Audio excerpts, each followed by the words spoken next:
Ilmu lebih utama daripada harta. Ali bin Abi Thalib, sepupu sekaligus menantu Nabi Shallallahu Alaihi Wasallam, merupakan salah seorang sahabat yang diutamakan karena ilmunya. Pengakuan itu muncul langsung dari Nabi Shallallahu Alaihi Wasallam dengan sabda beliau, "Ana Madinatul Ilmi, wa Aliyun babuha." Maksudnya adalah, saya adalah kotanya ilmu, dan Ali adalah pintunya, yaitu pintu dari kota ilmu tersebut. Tentu yang dimaksud ilmu tersebut khususnya ilmu agama dan tentang alam akhirat, karena dalam suatu kesempatan lainnya, Nabi Shallallahu Alaihi Wasallam pernah bersabda, "Kalian lebih tahu daripada aku tentang urusan duniamu."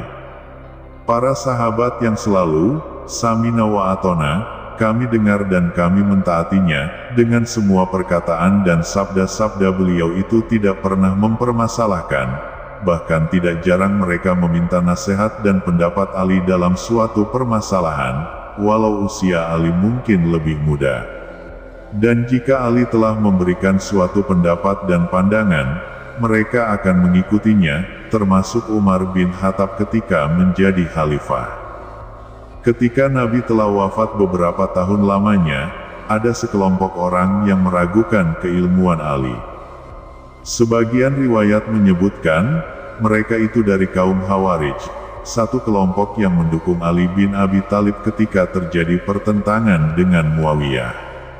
Tetapi ketika Ali mengikhlaskan, melepas jabatan khalifah, karena sebenarnya memang tidak berambisi, demi untuk persatuan umat Islam saat itu, kaum Khawarij itu berbalik melawan dan menentang Ali.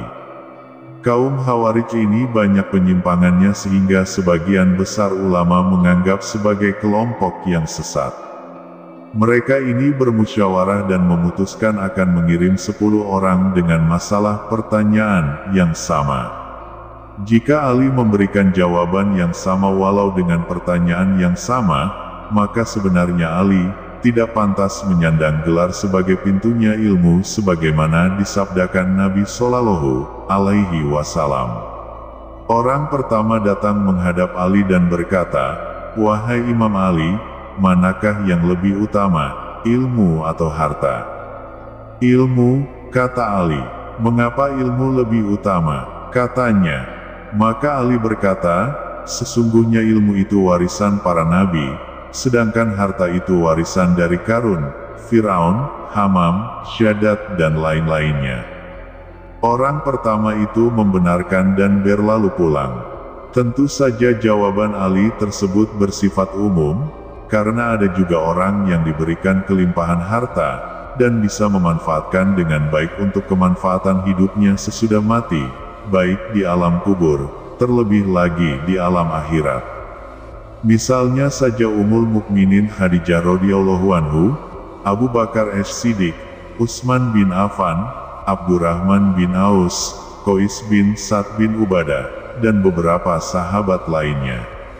Intinya, jika harta itu berada di tangan orang yang dermawan dan sangat peduli pada kaum fakir miskin, maka kedudukan harta tidak kalah utamanya dibandingkan ilmu.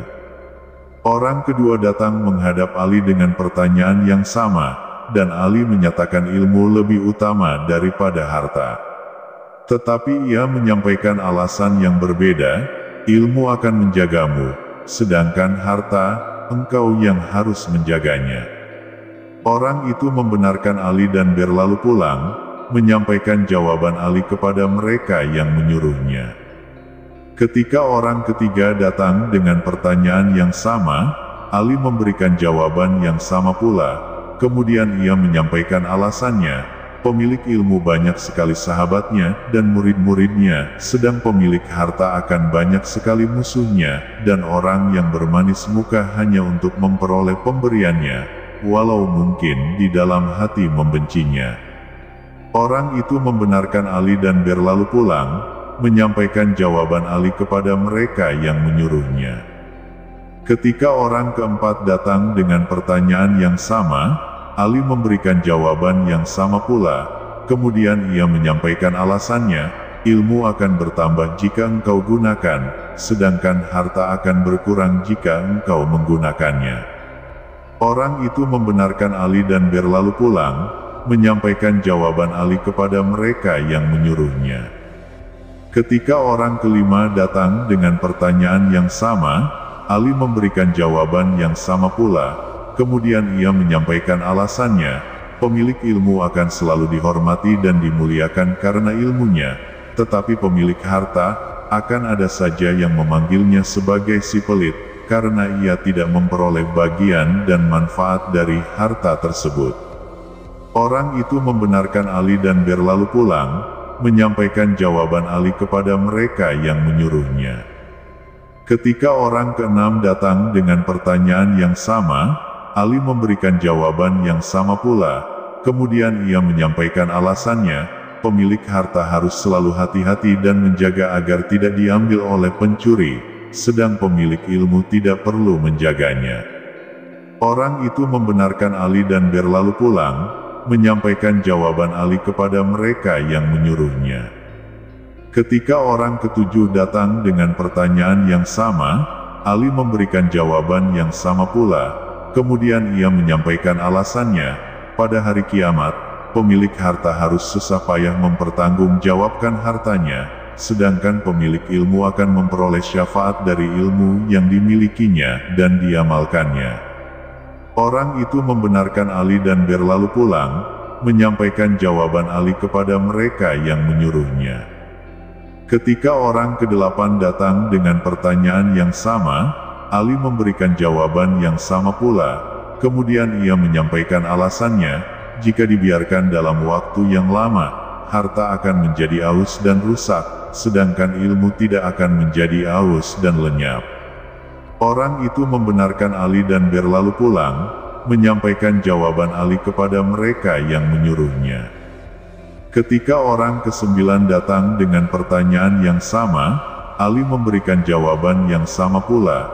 Kemudian ia menyampaikan alasannya, harta bisa membuat hati menjadi keras dan akhirnya bersifat bakil karena terlalu cintanya kepada harta, sedangkan ilmu akan selalu menjadi penerang dan penyejuk hati.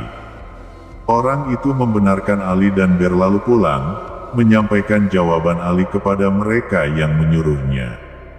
Dan akhirnya orang ke-10 datang dengan pertanyaan yang sama, Ali memberikan jawaban yang sama pula. Kemudian ia menyampaikan alasannya, pemilik ilmu akan diberi gelar sebagai ilmuwan, sedangkan pemilik harta akan dipanggil atau digelari Tuan Besar. Tampaknya Ali mengetahui, dengan ilham dari Allah, atau dari analisa pikirannya, niat dari orang-orang yang datang dengan pertanyaan yang sama tersebut. Dan kepada yang terakhir datang itu, Ali berkata, andai kata kalian mengirim lebih banyak lagi orang dengan pertanyaan yang sama, pastilah aku akan memberikan alasan yang berbeda selagi aku masih hidup. Memang, keutamaan ilmu atas harta tidak 10 itu saja, masih banyak lagi. Misalnya, pertanyaan akhirat yaumul hisab atas ilmu hanya satu, yakni apa dan bagaimana ilmu itu diamalkan. Sedangkan atas harta ada dua, pertama dari mana dan bagaimana diperoleh harta tersebut diperoleh.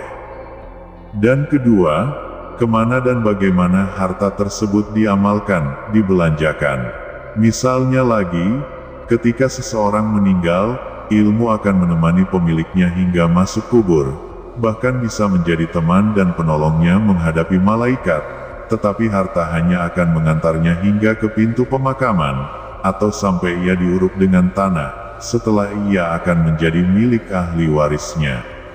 Dan masih banyak lagi yang bisa dikupas dari berbagai hadits-hadits Nabi Shallallahu Alaihi Wasallam. Setelah kembali dan menyampaikan pesan tersebut, mereka kaum Khawarij itu berkhidmat kembali kepada Ali bin Abi Thalib dan memperbaiki keislamannya dengan bimbingan beliau. Kisah selanjutnya, cerita kesabaran Abu Nawas. Di kota Baghdad yang ramai, hiduplah seorang pujangga terkenal bernama Abu Nawas. Ia dikenal sebagai sosok humoris, cerdik, dan agak nakal. Namun, di balik kejenakaannya, Abu Nawas juga menyimpan makna mendalam yang dapat dipelajari oleh umat muslim. Suatu hari, ketika matahari bersinar terang, Abu Nawas keluar rumah dengan sebuah lampu minyak di tangannya. Ia berjalan di siang hari, sambil mencari-cari sesuatu. Orang-orang di Baghdad heran melihatnya. Bagaimana mungkin orang secerdas Abu Nawas berjalan di bawah sinar matahari yang menyengat, sambil membawa lampu. Warga-warga pun bercakap-cakap, "Abu Nawas mulai gila," kata seorang. "Pasti Khalifah Harun al-Rasyid malu punya staf ahli gila," celetuk yang lain. Namun, Abu Nawas tak peduli. Ia terus berjalan, celingak-celinguk kanan-kiri, sambil tangannya yang membawa lampu minyak digoyang-goyangkan. Hari berikutnya, beberapa orang masih menganggap Abu Nawas waras. Mereka bertanya, "Apa yang sedang Anda cari di siang hari dengan membawa lampu?"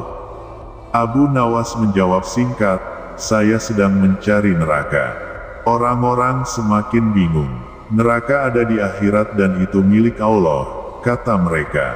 Namun, Abu Nawas tetap pada pendiriannya.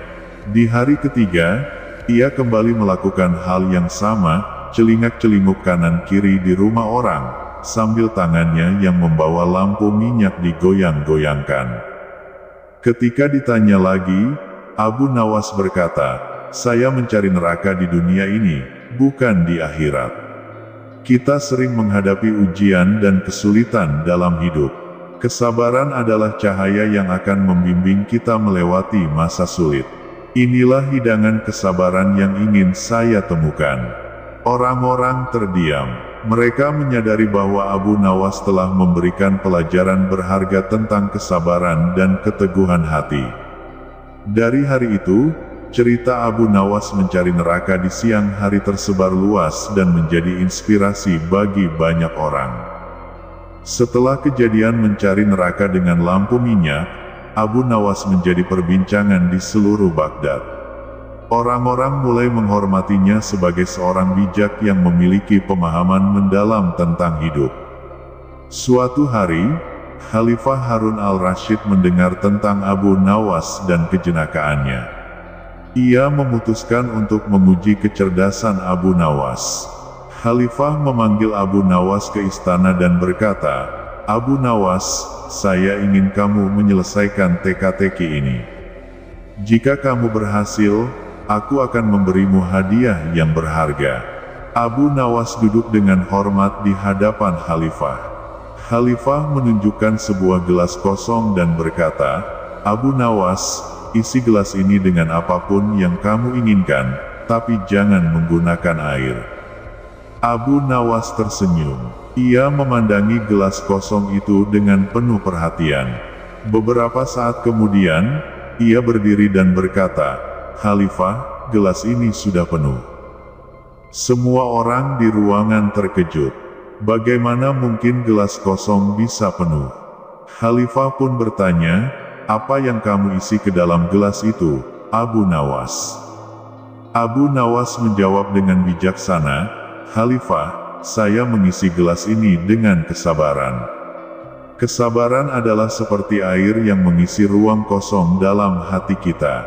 Ketika kita menghadapi kesulitan, kesabaran akan membantu kita tetap tenang dan mengatasi segala tantangan. Khalifah terkesan dengan jawaban Abu Nawas. Ia memberikan hadiah yang berharga kepada Abu Nawas sebagai penghargaan atas kebijaksanaannya.